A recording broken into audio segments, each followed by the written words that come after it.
Marc in the house.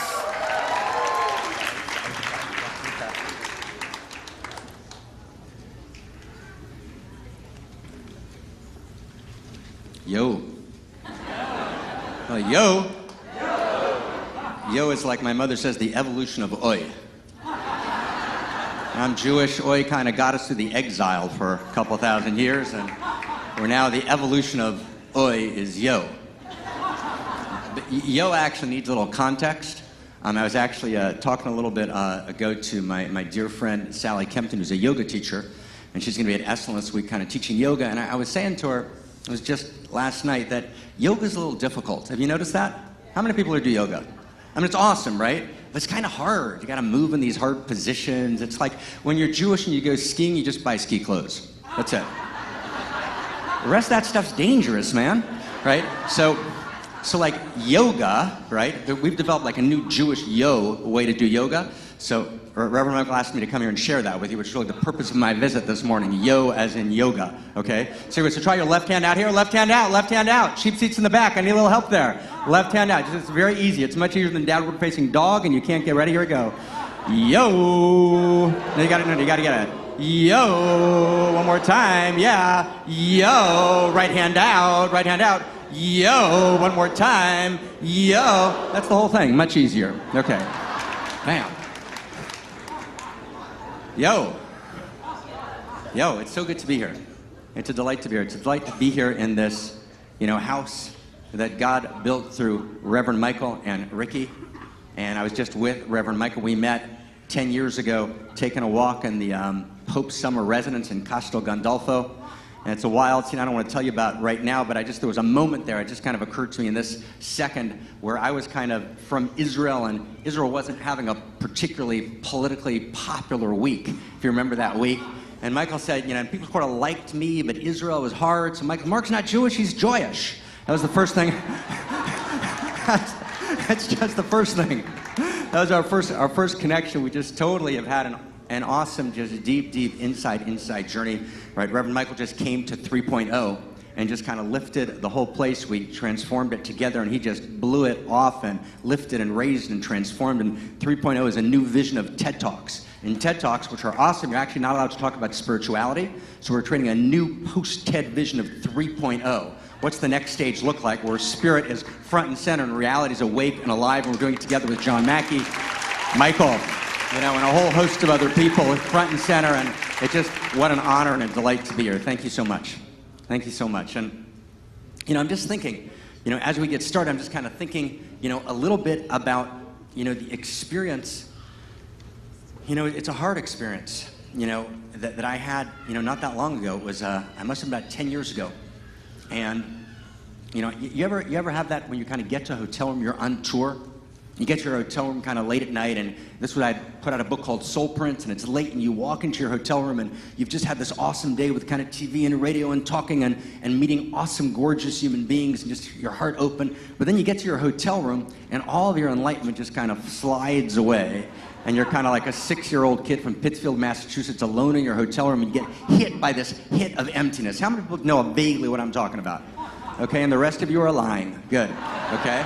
So there we are, right? So I walk into the hotel room, and I've got this kind of hit of emptiness. And the way I usually deal with the hit of emptiness, because Prozac's a little expensive, is I use actually, 2nd century Aramaic texts. And anyone knows me, kind of a few of my friends here, I travel with a bag of 2nd century Aramaic texts, and I kind of take them out, and I work with them, and I kind of feel, right, a little better. But they had gone wrong baggage thing to Kansas City. They hadn't come to Denver. And the entire day I'm thinking, oh my God, where are my texts? Where are my texts? Where are my texts? So I get back to the hotel room, no 2nd century Aramaic texts, and what am I going to do? So kind of cable TV, not so good. Cell phone, they were really big back then, right? And so what do I do? So I figure, okay, there's one book in the entire room. There's the Bible. And I'm trained, my first language was Hebrew, second language Aramaic, so if I'll open the Bible, I'll actually use all of my training, I'll kind of read. I'm not sure what to read, and so there's an index there, and it says, if you're feeling drunk, read Psalm 97. If you're having trouble with your wife, read 32. If you're impotent, read 97, right? And if you're feeling lonely, read Psalm 23. So I read Psalm 23. I opened up the Bible, read Psalm 23, and you know the psalm, my friends. We can read together. It's on your overhead. Mizmor leDavid, Adonai ro'ilo achsar, right? Bino deshe yarbitzeni al mei menuchot, right? You know the psalm. Yea, though I walk in the shadow of the valley of death, Right? I will fear no evil. And I read it with all the concentration, with everything I had from years of training. I finished the psalm, and I was still lonely. But there had been someone there before me who had left a phone number. If you're still lonely, call Lola. It seems like a perfect place to end that story. So anyways, not true, okay? So the issue of loneliness, right? The desire to move from loneliness to loving, right? In the biblical, we have scripture on this, right? The entire, first chapter of the book of Genesis, is, Vayar Elohim Kitov, right? And if there was a Baptist church, we kind of have this going on. And God saw that it was... No, this is not a Baptist church. Let's try it again. And God saw on the first day that it was. And the second day, God saw that it was. The third day it was. The fourth day it was. Right? And then after all that was good, it's not good. And it's not good for the human being to be lonely. That's powerful. Right? All of the good of the entire world becomes not good, if I'm lonely. Right? When a tree falls in a forest and there's no one there to hear it, does it make a sound? When something happens to me and there's no one there to share it with, did it happen? So we're going to talk this morning about how we move from loneliness, to loving. But loneliness is the core of something deeper, Loneliness is the core of a kind of deep, profound addiction, I become addicted to my busyness, to my books, to my teaching, to everything, because I'm trying to I'm trying to paper over, I'm trying to cover over, the experience of loneliness. So when I'm in addiction, for example, and we all know what addiction is, Addiction just means, Goethe said, when you keep doing something which you want to stop doing. Anyone recognize that experience? You keep doing something you want to stop doing. We all have some addiction kind of living in us, And so when you're in this place and you want to move from loneliness to loving, how do you do it? You got to recover memory. It's about the recovery of memory. It's a recovery movement. What do I got to recover? I got to recover a memory of who I am. Got to recover a memory, and we're told that if you recover a memory of who you were yesterday, if you recover a memory of all the truths, if you recover memory, then you are resouled, then you are reinvigorated, then you wake up again. But actually, when you go even deeper, you realize that recovering the memory of who I was yesterday isn't enough. And we realize that the fundamentalist teaching, as beautiful as it is, which says recover the memory of the great truths of yesterday, the perennial philosophy, Aldous Huxley, know what all the great ancient traditions said as Ernest Holmes started to do in the world. That's beautiful, that's holy, that's stunning. It's not enough. It's not enough to remember yesterday. We can't just recover the memory of yesterday. We need the memory of the future. We got to recover the memory of what's possible. To recover hope, I need a memory of the future. Because hope, at its core, is a memory of the future. So what we want to do this morning is recover the memory of the future. In order to do that, let's just kind of open the space. And for me to open the space, I just got to chant a little bit. And I'm remembering, actually when I was here 9 years ago, the chant that I've almost not sung since then that we did. Just chant with me a little bit, and then we'll kind of step in and go all the way. Okay? And I come from a family of chanters. I was the one who couldn't carry a tune. It hasn't changed that much. But we can't leave chanting only to that small group of people that can carry a tune stunningly. So you with me? Okay. So we need a little drums. It goes something like this. Dum ba dum ba dum da dum ba dim ba dum ba dum ba dum dim ba dum ba dum da dum ba dim ba dum ba dum ba da dim ba dum ba dum da dum ba dim da dum da dum da da. I can't hear you. You're a bunch of losers. Let's go. Dum ba dum ba dum ba dum ba. Give me some clapping. Here we go. Dum ba dum ba dim ba dum ba dim ba dum ba boom ba bum. Bim ba dum ba dim ba dum ba dim ba dum ba dum da da. Be generous with your voice. Hey hey da dum ba dim ba dim ba dum ba boom boom boom. Bum ba dum da dim ba dum ba boom boom boom boom boom. Dim ba dum ba dim da dum ba dim ba dum da da. Dim ba dum ba dum da. Hear the words. Hey hey, say love the earth. I love the earth. Oh, love the earth. Oh, love the sky. Oh, love the sky. Say heat of fire. Heat. A drop of water. Drop of water. I can feel it. I can feel it in my body. in my spirit and in my soul. 3, 4, say love the earth. Oh, love the earth. I love the sky, oh love the sky. Say heat of fire, drop of water, drop of water. I can feel it in my body, in my spirit, and in. Give me some clapping. Hey, say love the earth. Oh, love the sky. Hey, heat of fire, drop of water, drop of water. I can feel it in my body, in my spirit, and in my soul. Left hand up, part 2. Hey ya, hey ya, hey ya, hey ya, hey ya, we are not a cult. Hey ya, hey ya, hey ya, hey ya, hey ya, hey ya, hey ya, ho. Hey ya, hey ya, hey ya, hey ya, hey ya, hey ya, hey ya, ho. Hey ya, hey ya, hey ya, hey ya, ho, ho. Say hey ya, hey ya, hey ya, hey ya, hey ya, hey ya, hey ya, ho. Hey ya, hey ya, hey ya, hey ya, hey ya, hey ya, hey ya, ho. Hey ya, hey ya, hey ya, hey ya, hey ya, hey ya, hey ya, ho. Hey ya, hey ya, hey ya, hey ya, ho. Let's go. Say love the earth. I love the sky. Give me some clapping, boom ba da da di ba boom bum bum. Yeah, I can feel it in my body, in my spirit, and in my. Hey, here we go. Say love the earth. Oh, love the sky. Hey, heat of fire. A drop of water, drop of water. I can feel it in my body. In my spirit and in my soul. Hey, say hey ya, hey ya, hey ya, hey ya, hey ya, hey ya, hey ya, ho. Hey ya, hey ya, hey ya, hey ya, hey ya, hey ya, ho. Hey ya, hey ya, hey ya, hey ya, hey ya, hey ya, hey ya, ho. Are you ready to go? Oh, now, hey, say love the earth, oh, love the sky, oh, love the sky. Heat of fire, drop of water, drop. I can feel it in my body, in my spirit, and in my soul. Hey, say love the earth, oh love the sky, oh love the sky. Heat of fire, drop of water, drop of. I can feel it in my body, in my spirit, and in my soul. Hey, say hey ya, hey ya, hey, hey ya, hey ya, hey ya, hey ya, ho. Hey ya, hey ya, hey ya, hey ya, hey ya, hey ya, hey ya, ho. Hey ya, hey ya, hey ya, hey ya, hey ya, hey ya, hey ya, hey ya, drum roll. Hey ya, oh,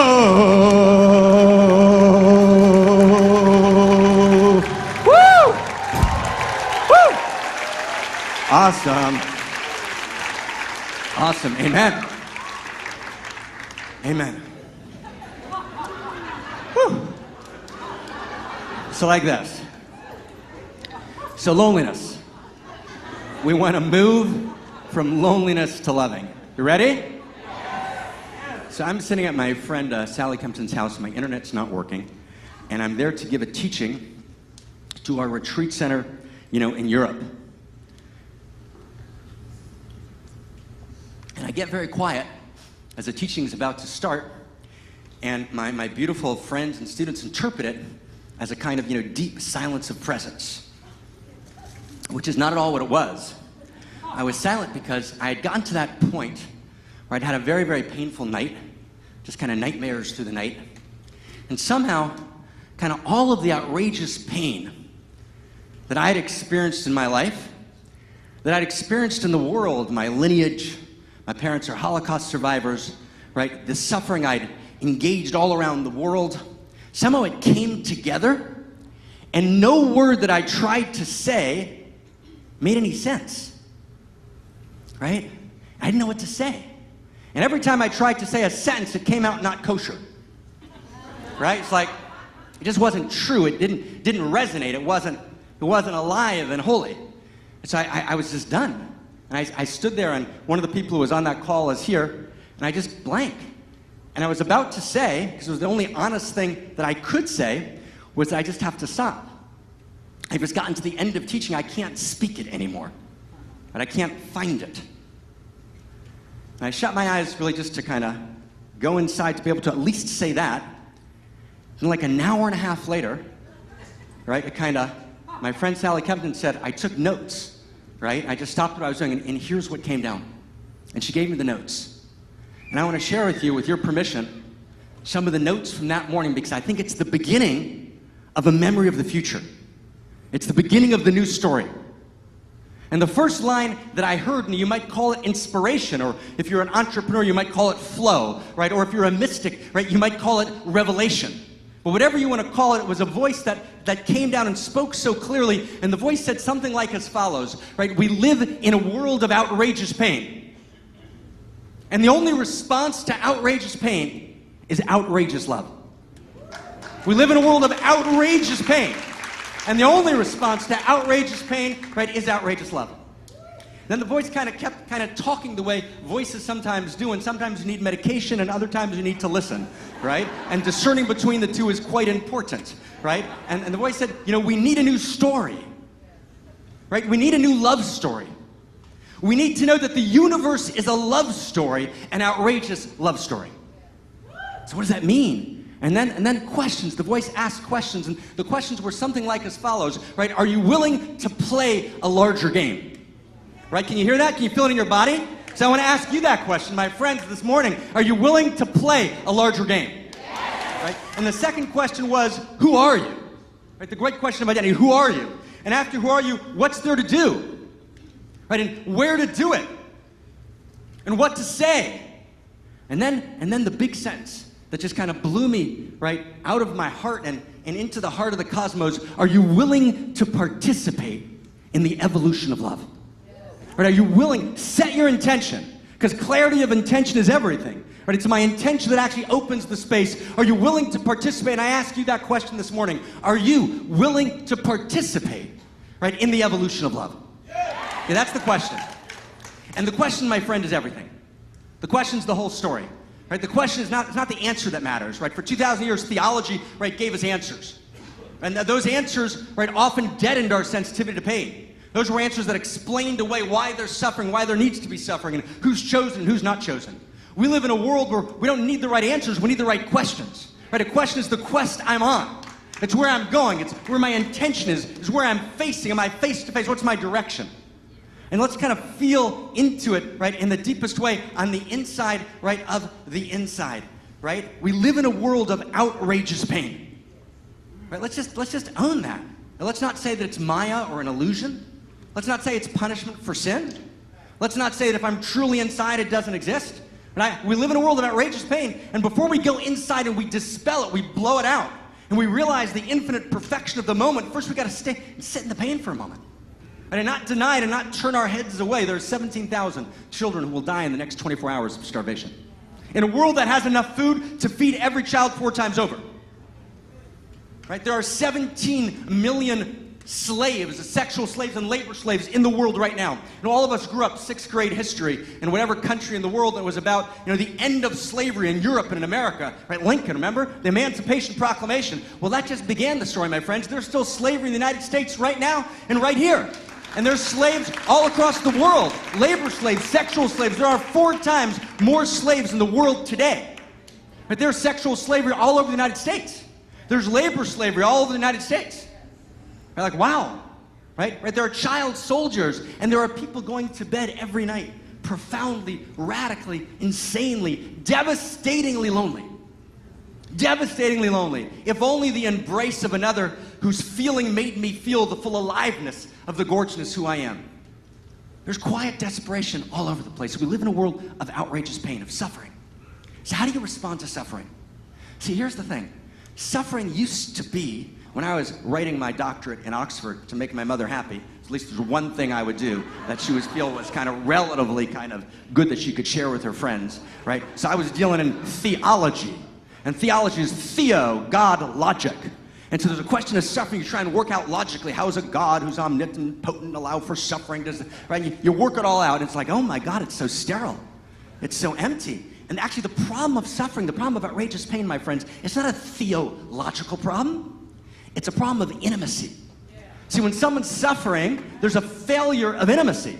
Right? If the world's intimate, if the world's holding us, if God's not only the infinity of power, but that's the old view, right? God's the infinity of power. Let's show how powerful God is. But now we've evolved to realize that the divine and the God you don't believe in doesn't exist, right? The divine is the infinity of intimacy. Can you feel that? Can you feel the difference? God is the infinity of intimacy. It's a God who cries. And if you ask me, how do I believe in a God who cries? How do you believe in a God who doesn't cry? Right? So if God's the infinity of intimacy, so then the problem of outrageous pain is a failure of intimacy. You get that? You with me? So we have to restore intimacy. So in this new story, to know that the universe is a new story, it's a love story, right? It's an outrageous love story. We got to restore intimacy. So the only response to outrageous pain is not theology. The only response to outrageous pain is outrageous love. Outrageous love. So what's outrageous love? Okay, why don't we just say love? Why do we put the word outrageous on it? And this is the key. Let's just go in together here, okay? There's a distinction. This distinction is everything. The difference between ordinary love and outrageous love is the difference between a very high number and infinity. It's everything. See, ordinary love, we know what ordinary love is, a strategy of the ego. Ordinary love keeps me comfortable, keeps me secure, right? It gets me a good divorce settlement or a good marriage, right? Money can't buy you love, but it can buy you marriage occasionally, okay? Right, you got that? Right, ordinary love, right, is a way that we navigate the world. It's one of the tools in the arsenal of ego, and ego is not expansion. Ego at its essence is contraction. That's what ego is, it's contraction. And love is an expansion. So ordinary love is a contraction that disguises itself as love in order to get what it needs. And it says, I love you, I love you, I love you. But it's right, can you feel that? Can you feel what it is? How many people recognize ordinary love someplace, somewhere? Right, we know what it is. So ordinary love can never liberate you from loneliness. Isn't that crazy? And everyone says, I read the poets, I read the philosophers, love will take you home, but I'm not home, I'm in exile, because you're in ordinary love. Right? Ordinary love is not outrageous love. Outrageous love, right, Tagore, that great Bengali poet, you know him, right? Okay, you gotta get a little more excitement for Tagore. When I say a poet, if you haven't read him or you have, just lie. So let's start that again. Tagore, the outrageous Bengali poet, you know him, right? Yes, yes, so Tagore says, right, love is not mere human sentiment, right? Love is the heart of existence itself.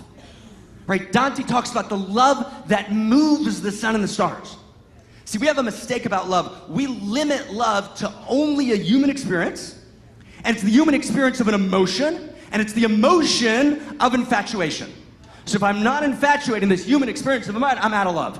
Right? I'm not engaged with love anymore. Right now, love appears gorgeously, as we will see in the human experience, but its source is not ordinary love. Love's not a reaction. Ordinary love is a reaction, right? Outrageous love is the ultimate initiating action of all that is, right? Outrageous love is the initiating and animating eros of all that is. If one thing we know in physics today, they talked about the Santa Fe Institute. We talked about the fifth force of the universe, right? The strong and the weak, nuclear, electromagnetic, 4 forces. But that's not going to drive the whole thing forward.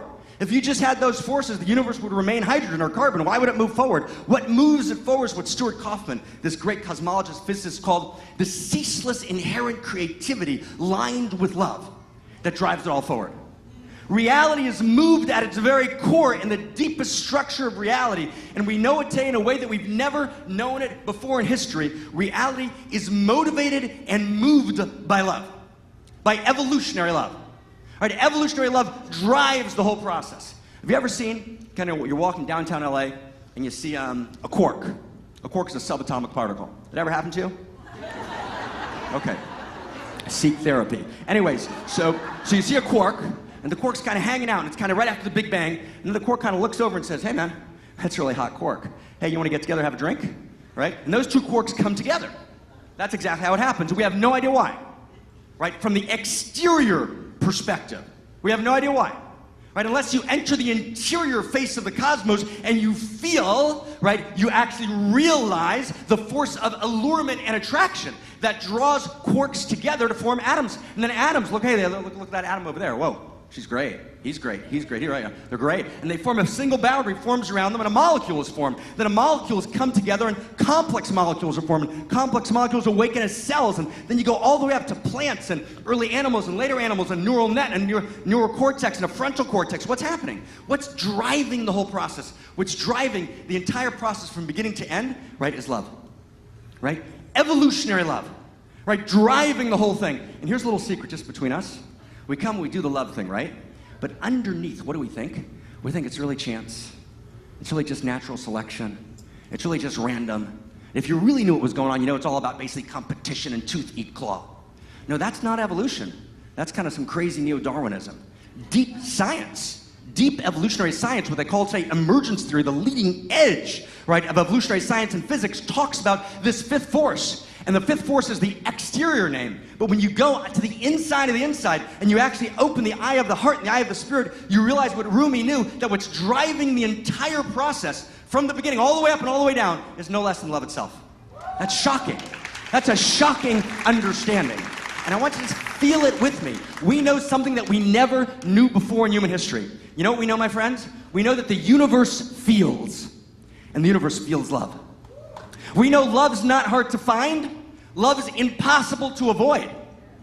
Right? We know scientifically, we know in the interiors and exteriors that every single part of you, in every single moment, is drenched in divine love. And that nothing is ever left out. We know that like people wait their whole lives. You do, I do, we all do. We wait for that one person, right, who's gonna look at me across the table, right? Or maybe sitting on the same side of the table, or maybe at the edge of a couch cuddled up, or other places that I'll leave to your imagination, and say, I love you. And if only they would say that to me, I would be liberated, I'd be redeemed. Right? We wait for that person, but actually, when you awaken, right, and you realize the true nature of reality, not as a poem, right, not as an image, but actually reality on the inside of the inside, if you actually reveal through the eye of the spirit and the eye of the heart, right, mediated through science and the leading edges of physics and emergence theory, you realize, what do you realize? You realize that the universe in every second is saying, I love you. I love you. I love you, calling out your name and saying, I love you, I love you, I love you, I love you, right? And not to realize that's to be asleep, right? To awaken as an enlightened being, and we got to democratize enlightenment, just like we democratize governance. We now vote, let's democratize enlightenment. But enlightenment doesn't mean I wake up and I'm part of the one I'm disappeared. Enlightenment means I wake up and I realize the universe is whispering in my ear in an infinity of intimacy, speaking and addressing me personally. Every place I fall into God's hands, and the universe is saying, I love you, I love you, I love you. So what's my responsibility? What's the game? The game is to know I'm loved. Right? So we always write, I love you. Maybe we should write, you love me. You hear that? You love me. You love me. To be awake is to know that in this universe we live in, you love me. That I'm loved in every second. And when I don't know you love me from the universe, stay with me, my friends. Then what happens? Then I look to the person next to me, my partner, my friend, right, my parent, my child, right, whoever it is, and I say, please love me. And I grasp because the only place I can find love is from you. Because I actually don't have a genuine awakened experience of the nature of my reality, which is you love me, which I'm loved. And so then I ask for all of the love from my partner that I need. I want all the infinity of love from this little small ordinary love experience. What happens? Love crashes. Love on the rocks. Doesn't work, right? Doesn't work, right? But if I awaken, I'm awake and I say, universe, you love me. And I say, I'm willing, and hear the sentence, my friends, I'm willing to take responsibility for my own arousal. You know what I mean? Like we're waiting for somebody to arouse us out there. In Kabbalah, we call that itahuta dilatata, arousal from below. I take responsibility to know you love me. What if all of us make an agreement just right here, right now, this week, instead of saying I love you, say you love me, right? Don't wait for someone to say I love you, just look and say you love me. And tell them all the way, and you know that, and you take responsibility for that knowing, for that gnosis, which is your transformation, which is my transformation. You love me, big hand, you love me. You love me, let me hear it, you love me. Look to the person next to you, you love me. You love me, you love me. Yes. Now let's go to the next step. We're just getting started, let's go to the next step. Don't get married, this is not romantic. This is you love me. When we exile love to romance, we lose love. That's ordinary love. Romance is awesome, I love romance, is awesome, it's fantastic. But romance is the beautiful expression of ordinary love unless it comes from the experience of outrageous love awakening in you. It's not just this little thing happening between us, it's outrageous love. You know, my lineage master, Right? My lynch master's name is Mordechai Leinier of Izbaka. And by the way, if you have a kid and you christen them, don't name them that. Just saying. I'm just saying. Right? So he calls this ordinary love, outrageous love thing, he calls it love before creation and love after creation. And I want to just listen to what he says. He says, you hold someone's hand. If you're holding hands with ordinary love, it's nice. Right? Sort of. Clammy. Whatever. You know? But when you hold someone's hands with outrageous love, everyone got that? Yeah, everyone knows, right? The world stands still. Right? I have 4 children, okay? You pick up a baby. You pick up a baby with ordinary love, the baby just keeps on crying. But when you pick up a baby, and you pick up that baby with outrageous love, the baby just melts into you, and the two of you melt into the outrageous love, which is all that is, the initiating eros of everything. That's what it is, right? Can you hear that? Let's hear it. Let's hear it. Let's hear it.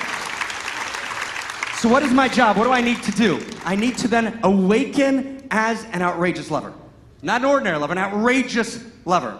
So let me ask you a question, just between us, okay? What do outrageous lovers do? They need a job, right? What do they do? What's an outrageous lover do? So first, and this is really important, please don't miss this, right? The outrageous lover first is not an excuse, right, for kind of reckless violation of boundaries. That's not what an outrageous lover is. The outrageous lover keeps, right? The outrageous lover keeps every boundary that should be kept. But watch, and discerns and breaks every boundary that should be broken. And the boundary that should be broken is the boundary of contraction. It's the boundary of smallness. It's the boundary of limitation. Right? So outrageous lover, right, keeps every boundary that should be kept, and it really honors that. We got to honor that. That's critical. And then breaks every boundary that should be broken. But okay, Mark, could you get to the point? What does an outrageous lover do? Thank you. All right? What does an outrageous lover do? So an outrageous lover, my friends, and open your heart if you can for a second. I'll open it with you. Let's just open it. Sometimes a hand motion does it, right? Just open it. Open it. Right? An outrageous lover commits outrageous acts of love. Outrageous acts of love. What did we see here this morning? Outrageous love. Outrageous acts of love. And let me ask you a question. Which outrageous acts of love should you commit? There's a lot of stuff that needs to be happening in the world. How do you know which ones, right, you should be doing? Which outrageous acts of love you commit? And here's the key. The outrageous lover commits the outrageous acts of love that are a function of his or her unique self. Unique self. So here's what they told us. They told us, get enlightened. That's good. Get enlightened is good. So wake up from your separate self, which is your experience of being insane. Right? You're insane. You're a skin encapsulated ego. You don't realize that you're more than that. And you awaken from separate self to true self, right? No self. You're part of the one. And that's the classical enlightenment teaching. That's awesome. It blows your mind, but it leaves you disappeared. Right? What happened to me? I'm part of the one. Just feel this for a second, just between us. Don't tell anyone, no one's looking, okay? How does it feel to become part of the one? Sort of good and sort of sucks. Just between us, right? It's like, I'm part of the one. Okay, where'd I go? Where'd I go? Okay, right? Right? And so enlightenment doesn't go mainstream because no one wants to disappear. And then you say, I don't want to disappear. And the teacher tells you that's your ego talking. Right? And the teacher's looking pretty ego-ridden over there, but they don't talk about that. Okay, boo, they don't talk about that, right? So you can't just awaken to true self. You get this? You got to awaken to true self. That's step one. I'm not just a skin-encapsulated ego. I'm an irreducible part of the seamless code of the universe. But stay with me, my friends. The seamless code of the universe is seamless, but it's not featureless. And its unique feature is you. You awaken from true self to unique self. Right? And unique self is, and here we begin to move, unique self is the answer to the greatest question we can ever ask that determines every act of loving, every business move we make, every interpersonal interaction, every loneliness, every depression, every revelation, every transformation is all in answer to one question. Ramana Maharshi called it the self-inquiry, which is, who are you? Right? Who am I? Right? Who are you? Who are you? Right? Who am I? How we answer that question is the inescapable, invisible framework which makes it the lens through which all else is determined. So who are you? And I want to give you an answer that's not dogmatic, that's not from a particular religion, that's not from a particular field of psychology, but it is actually the best integral understanding, taking the greatest interior knowing of all the great traditions of spirit, bringing them together with the 7, 8 major schools of psychology and psychoanalysis, bringing them together with systems theory, chaos theory, complexity theory, right? Weaving it all together, we actually have, for the first time in history, the most accurate answer to that question of who are you that human beings ever had in history. So who are you? You are an irreducibly unique expression of the love intelligence Reverend Michael calls the love beauty, that is the initiating and animating eros and energy of all that is, that lives in you, as you, and through you, that never was, is, or will be ever again. And that love intelligence that's uniquely, irreducibly expressed in you, right, has a unique perspective, it has unique insight. Because what does it mean to be a lover, my friends? What does it mean to be a lover? Ordinary love is an emotion. It's an emotion that we strategize with, and the emotion's energy in motion. You get hit by Cupid's arrow, it hits the secretary, and who knows what happens, okay? Right? But outrageous love is not an emotion at its core. At its core, it's a perception. You hear that? Outrageous love is a perception. To be a lover is to switch perspectives. To be a lover is to see with God's eyes. Wow.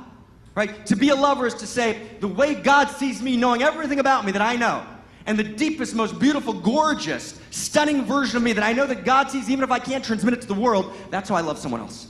Right? To be a lover is to see with God's eyes. Right? So to be a unique self is to have a unique perspective, and that's a scientific fact because I live in a unique place in the space-time continuum, which gives me a unique perspective that's unavailable to anyone else that ever was, is, or will be. And that unique perspective, stay with me, births my unique insight. And my unique insight fosters my unique gift. And my unique gift gives me the ability to address a unique need in my unique circle of intimacy and influence that can be addressed by me and me alone, and that is my outrageous act of love. Right? The universe waits, right, for that outrageous act of love, and that's not an idea, that's not poetry, that's actually the nature of reality itself. It's wild, it's ecstatic, it's stunning.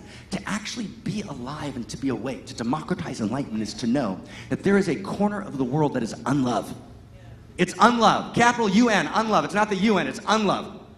And unless I and you awaken and realize that reality is having a you experience, that you're an irreducibly unique expression of the love intelligence. So therefore, when you clarify your perception, when you're moved to transform, driven to transform by evolutionary love, by the same love that moves all transformation, quarks to molecules, atoms, all the way up, that same force of transformation, right, is the transformation point that love is when you're not yourself, said Rilke.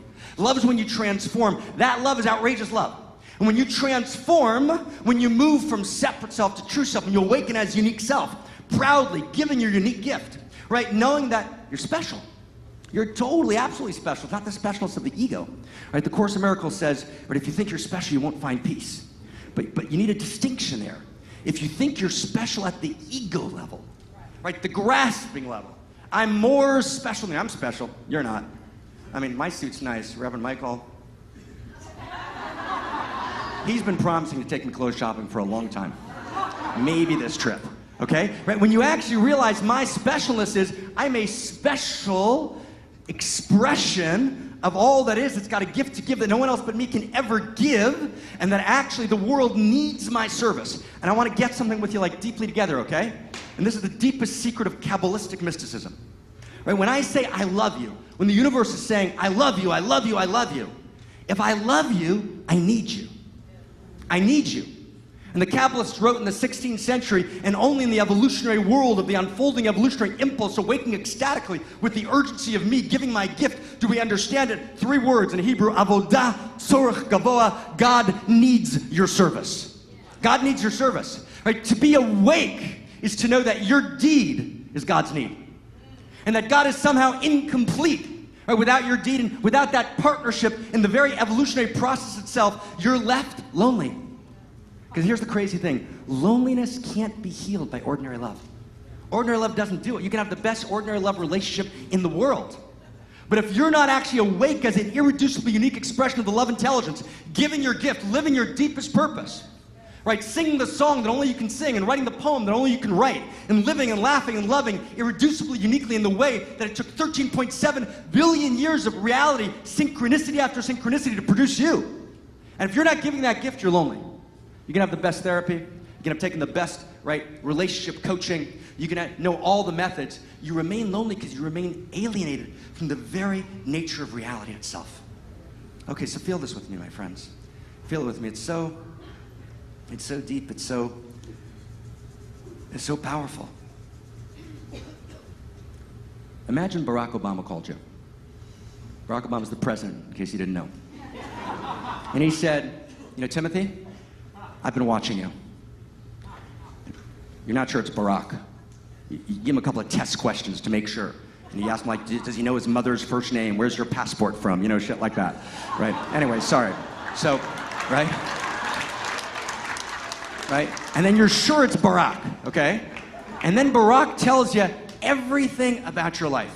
He says, I've been watching you, right? And the song comes out in the background, right? I've been watching you, right? And he knows everything about you, and he says to you, now listen, hear this, okay? He says, I just want you to know, right? The United States of America, but beyond the United States of America, Barack Obama is the first president who knows how to be patriotic and post-patriotic, right? The world needs you. And we need the unique gift that you have. And the very particular way that you be and become in the world, right? The way you sing, the way you dance, the way you presence, the gifts that you have are intrinsic, and no one's gonna know it's not gonna be a public on TV, but we need you absolutely 1,000%. You're talking for an hour on the phone. When you get off the phone with Barack Obama, are you depressed? I don't think so. Are you like wondering, what's the meaning of life? I'm not sure, right? Or what's going on here? Maybe I'll take a course, right? You get off the phone, you are ecstatic. You're delighted. You call every single friend you have and you make new friends, right? And you tell them Barack Obama just called me and he needs me, right? To be awake and alive is to know precisely that. It's to know that in every moment, right, I am needed by reality.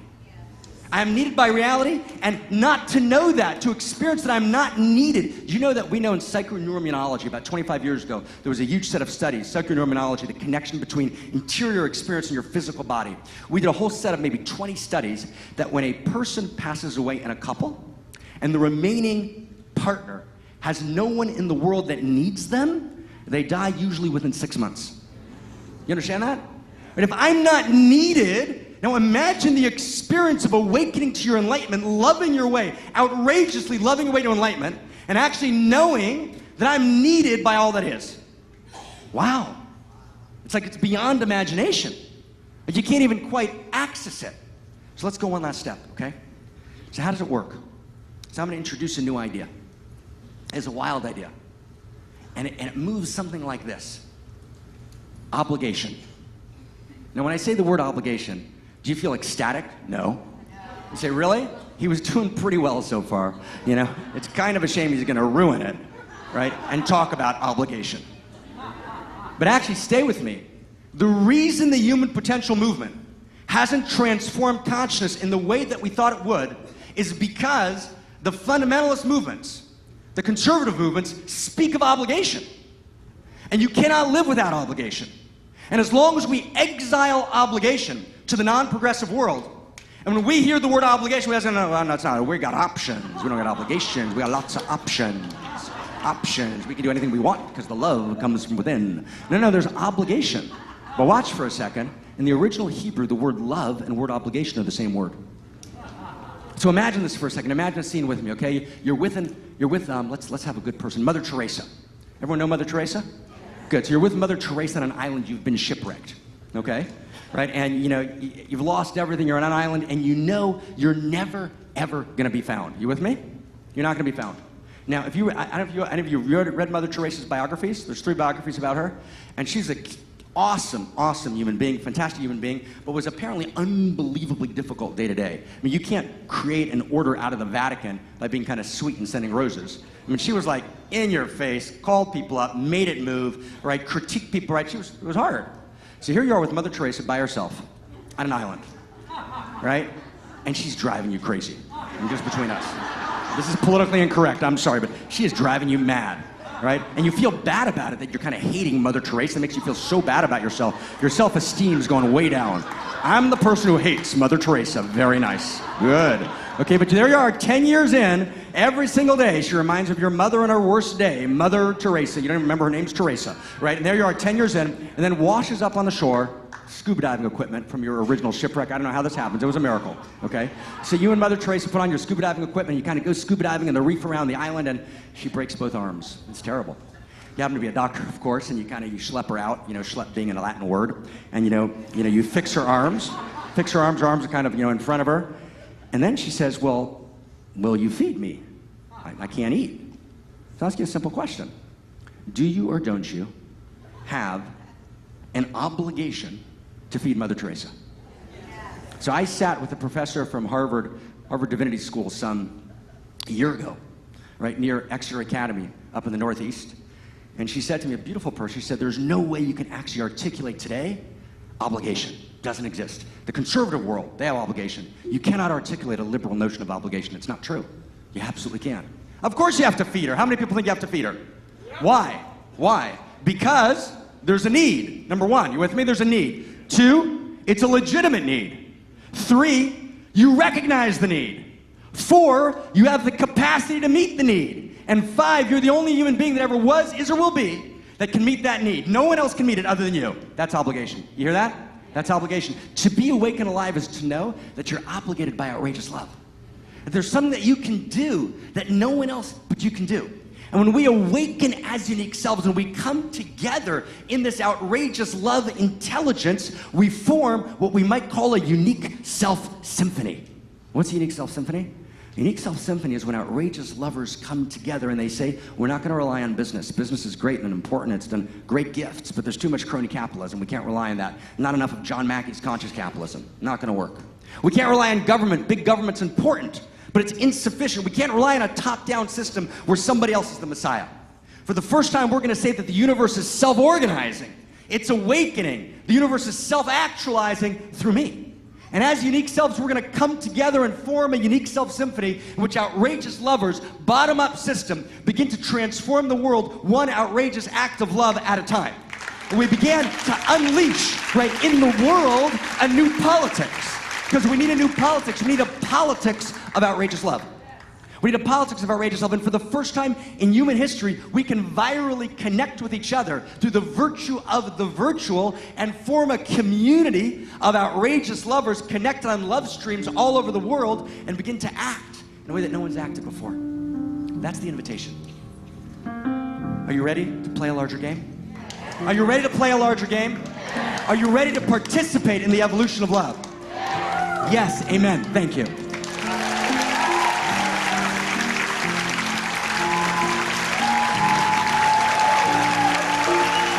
Marc Gaffney. Marc Gaffney. Outstanding. Yes?